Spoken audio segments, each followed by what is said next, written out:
Hello everyone, welcome back to Just Reading the Bible. My name is Jason, and so today is part 2 of the time God protected me as a child. So last video I mentioned I gave 4 examples of the times God protected me from physical attacks. So I believe those were physical attacks. So I planned on, so at the time that I wrote this, I was thinking that these videos will be like over an hour and everything. So that's why I broke it down into 2 parts. So I did plan on putting this in the, this section is more about mental attacks that I experienced as a child. So, So, there is a spiritual warfare between God and the devil. And we're in the middle. And so, especially those that God's called upon to serve Him, we definitely can stray from God's path and be led down a wrong path where the devil wants us to lead, because he doesn't want us to do the things that God wants us, that God is calling upon us. And God calls upon so many people before me, and continuing to call upon people to spread the gospel, to serve, to be caretakers and teach children about the Lord. And so there's so many people that are doing good things, and and I love listening to their testimonies, because they, like me, they were once led astray, and then they got back. They were seeking, and God pulled them back. And then there's some people that just, it clicked for them, but they may have like a hiccup here or there. So but yeah, so there is a war. And God's trying to save as many people as He can, and the devil's trying to, because the devil knows he lost, and so he's trying to pull those people, cause them to go astray and be unfaithful and not a believer. So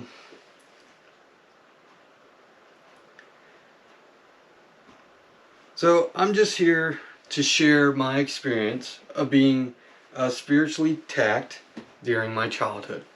But before I tell you some of the mental attacks that I experienced as a child in my youth, let's read Revelations chapter 12, verse 17 again.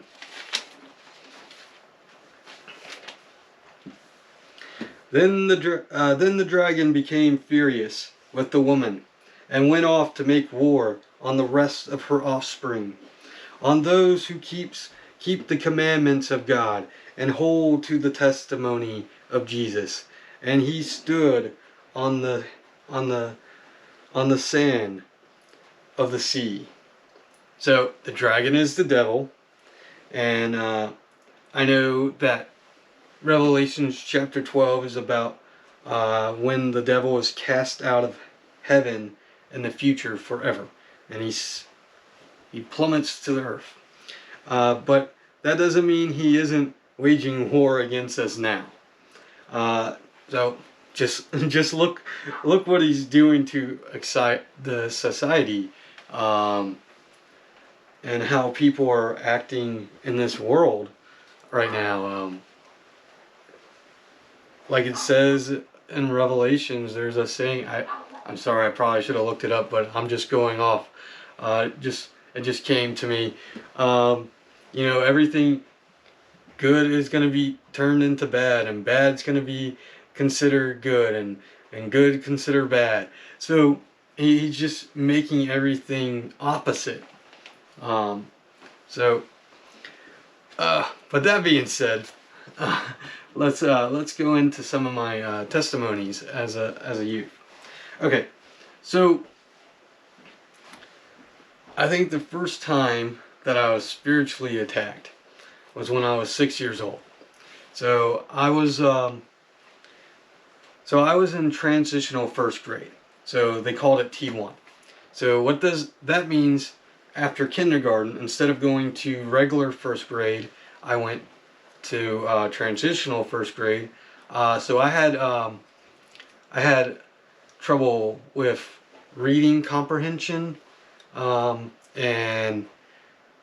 and reading, and also speech, and um, so that's where I went to help improve, to get me ready for first grade.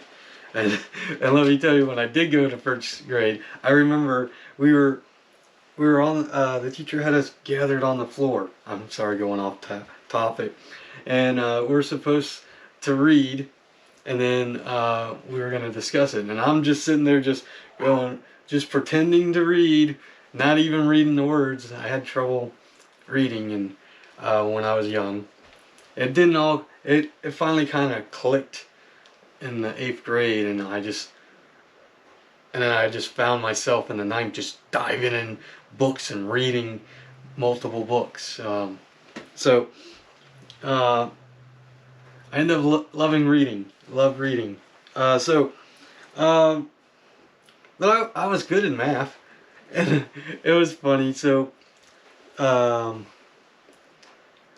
I remember a parent teacher conference, and um, we had I think I drew a picture, and I colored the person yellow, and she was making a big deal, and I'm like, oh, I didn't have the right color. I didn't have the I didn't have a white crayon. So, as a child, you're not thinking.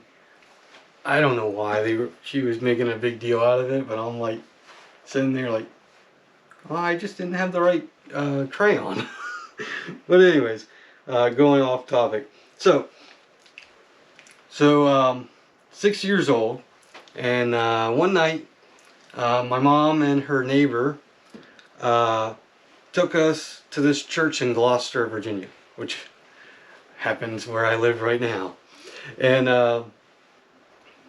so we go to this church. It's a small church, and it's a small white building, and there's a lighthouse on the side of it, and then the walkway, there's a water mill with a little pond, a man-made pond, and the water mill, and and I believe it's called Lighthouse, and I think since then, because I was 6 years old, this was 1990, so it was either 1990 or 91 before I turned 7, and so we went there, and so I'm in the kids area playing with the toys with my neighbor kids and the other kids that was there, and my mom is in the other room listening to the pastor. So I think it was like an hour gone by, and I'm wondering, where's my mom? So I go and find her, and I sit with her, and then the pastor just started preaching and teaching about the devil, how evil he is, all the terrible things he's doing. I'm just sitting there soaking that in, and I was frightened. It scared me. And so by going in there, the devil planted his seed instead of instead of Jesus and the Lord's seed. So I'm sitting there just listening to it, and being the fear just coming in. And so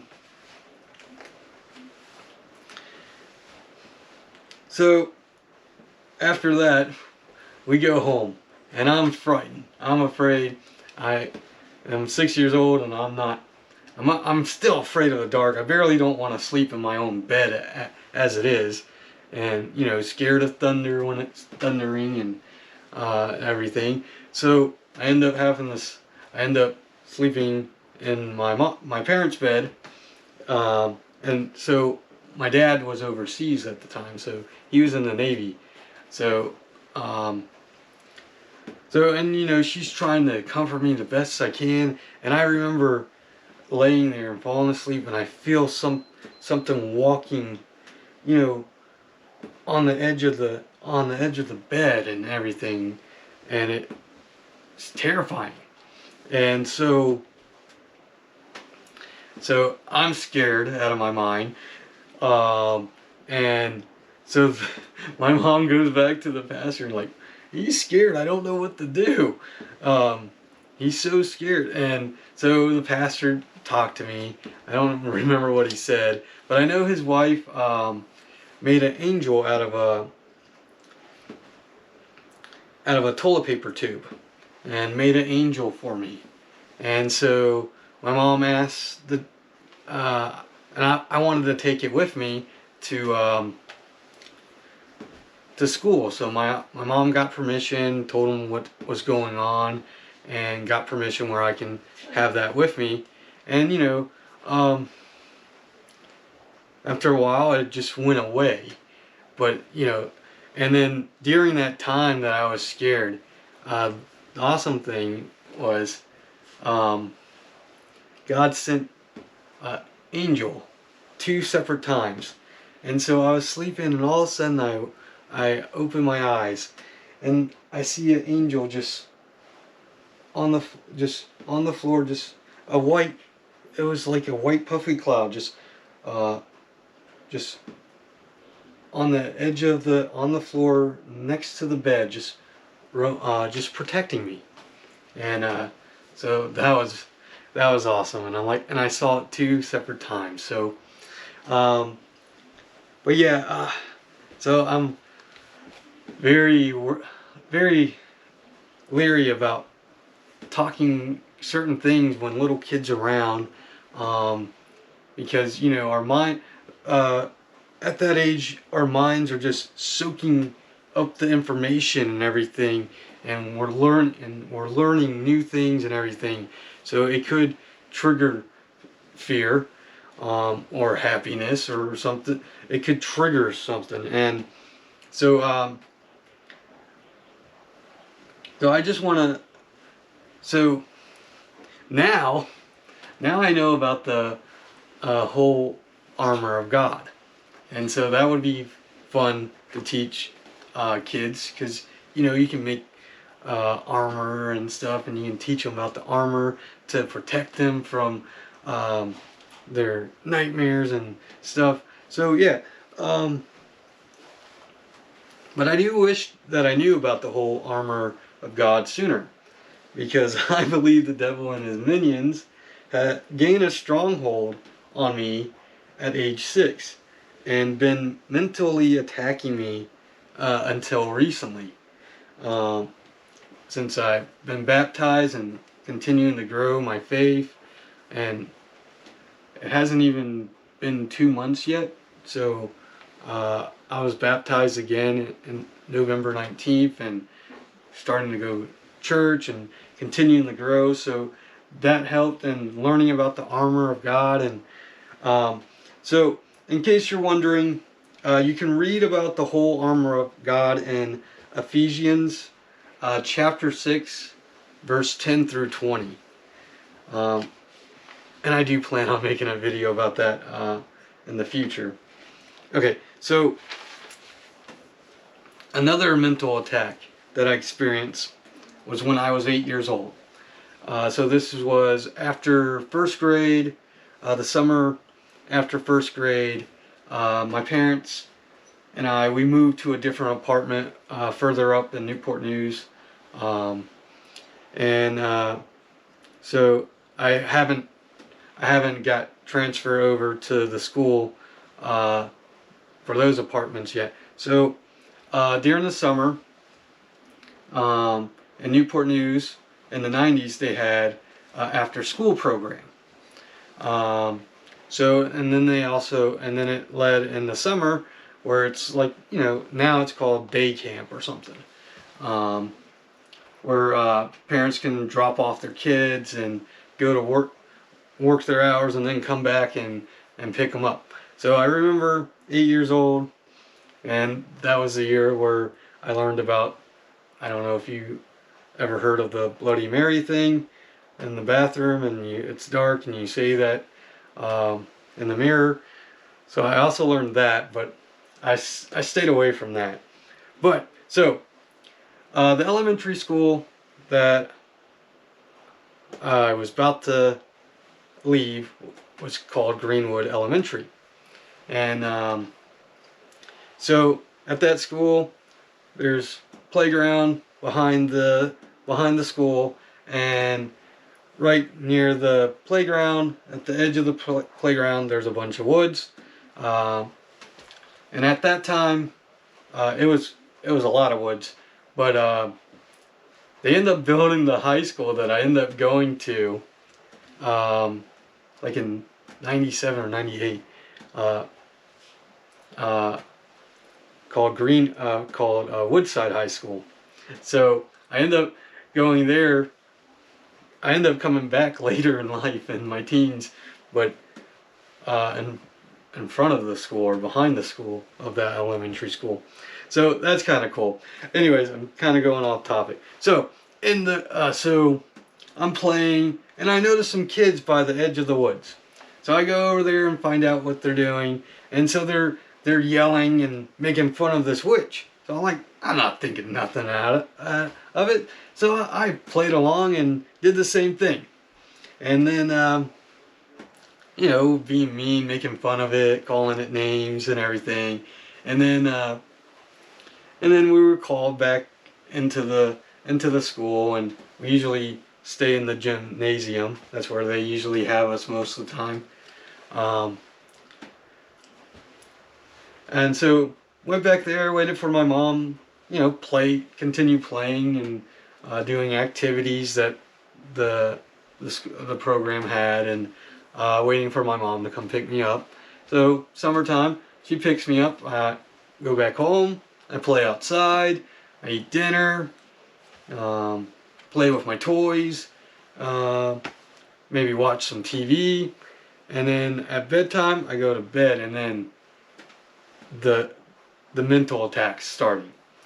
So I try to fall asleep, and all of a sudden I just hear the cackling, this cackling witch sound, and it's constantly, and it's terrifying me, and so, and it's right at my bedroom window, outside my bedroom window. I just hear this cackling of the witch, and at one time I think the lights shift, and I could see an image of a witch.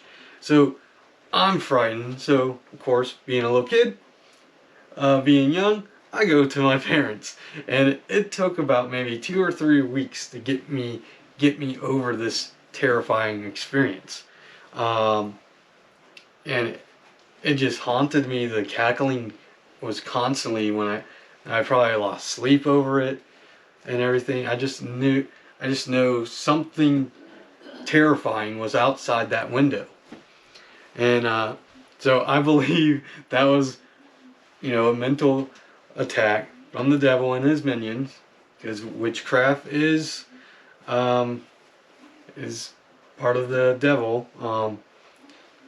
That occult is something that the devil created. So yeah, and I just want to say if you're a parent and you're watching, just do your best to comfort your child. That's what my mom did. I think my dad was there at the time. I think he was stationed. He was back. And wasn't on deployment at this time. So yeah, just do your best to comfort them. And I do believe that God helped me through that, overcome that. And but yeah, if you're a parent and your kids are frightened or have nightmares or hear things, don't scoff at that. Just do your best to comfort them. And now that I mentioned the whole armor of God, teach them about that. Because the devil and the minion is trying to get a stronghold over your children. And that's part of the spiritual warfare is real. And the more you learn about it, the more you can not only help yourself, but also your family and your children.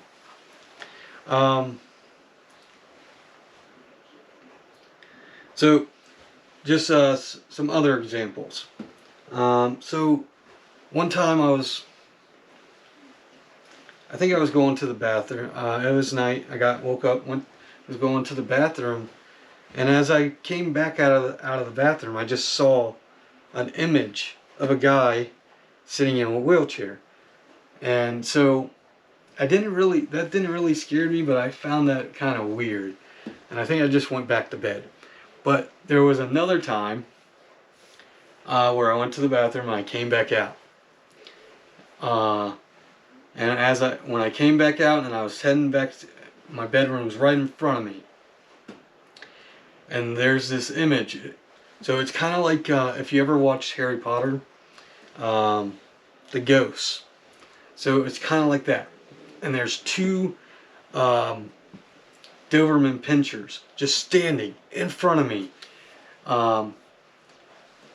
And they're angry, they're mad, and they're growling at me. I don't think I heard the audio growl, but I can just see their growling through their face, their face, and they're snapping their teeth at me, and then they kind of lunge at me, and so I don't know about you, but that scared me. I think it might scare you too. And then they just disappear. So that's also another example of a spiritual mental attack. So when they disappeared, I don't know if I went back in my room. I probably ran to my parents' room. That's probably what I did. But yeah, so, and that was not a dream. I know I went to the bathroom and I came back out, and those, I guess they're called apparitions. They just appeared, and the Doberman Pinscherman, those can be scary dogs, and they can be kind dogs, and at that time those were scary. So those are just some of the examples of mental attacks that I had as a youth. I remember one time playing, because as a kid you get up earlier than I get up like probably 5:30, 6 o'clock, and my mom's still sleeping, and she tells me, wake me up at this time, and she'll put it on a note card, and we had a VCR and it had the time. So okay, so I'm playing with my toys, probably G.I. Joes, Micro Machines back then, and all of a sudden this big spider comes crawling towards me, and I jumped up, screamed, and then jumped on the chair, just screaming because I'm afraid of spiders. And my mom comes rushing out and I screaming, spider, spider, spider, and we could not find that spider. And so now that I thought about it, I'm thinking that was another spiritual attack, a mental attack. And so I'll just give you an example that I had in my late 20s. So I was diagnosed with sleep apnea, because I was definitely heavier than I was than I am now. So I would take afternoon naps, and so I know there's 3 occasions, and so it's called paralysis. It's a natural occurrence. It's when you wake up before your body wake up. So you can see around the room, but I just felt like there was this dark presence, and it felt like it was on top of me, because I would lay either on my side or on my stomach at the time. and it just felt like it was hovering over me, and it was frightening. So it happened like 2 or 3 times, and then so finally I'm like, you know what? If it happens again, I'm not going to be scared. And so finally it happened again, and this, if you have seen the animated movie called I think it's Spirit Away. So in there, there's these spirits that are cloaked in darkness and with a white face. So this, and I believe this is a demon. This demon comes over me, and I'm laying on my side, and we are face to face. And so at this point, I told myself I'm not going to be afraid anymore. So I think it was probably the help of God or Jesus, but with their help, I punched that thing in the face, and then I woke up. And so I'm like, all right, that's awesome. I punched it. But now I know that you can't really hurt them physically, but you can command them to go away. So I guess that was my way of commanding to go away. Now I'm not saying that was the last time I felt that, but that was I kind of felt like that was a victory over that. But yeah, so like I said, there's a spiritual warfare out there, and you know, it's good to know and think and maybe reflect on things that you may have experienced in spiritual warfare. So I want to end this video with a Bible verse, and it's 1 Peter chapter 5 verse 8. Be sober-minded, be watchful. Your adversary, the devil, prowls around like a roaring lion, seeking someone to devour. So, just that's I like that verse. There's so many verses that I love, but that one's a good one to understand that the devil is prowling around. He's trying to take you away from the Lord, and there is spiritual warfare. Knowledge will help. Putting that armor on, the whole armor of God, that'll help too. But yeah, so I hope you enjoyed this video. Let me know in the comments if you experience any, mental or physical, spiritual attacks, and let me know how God protected you from those. But yeah, thank you for watching, and I just please like, subscribe, share this video, and above all, keep on reading, my friends. Bye.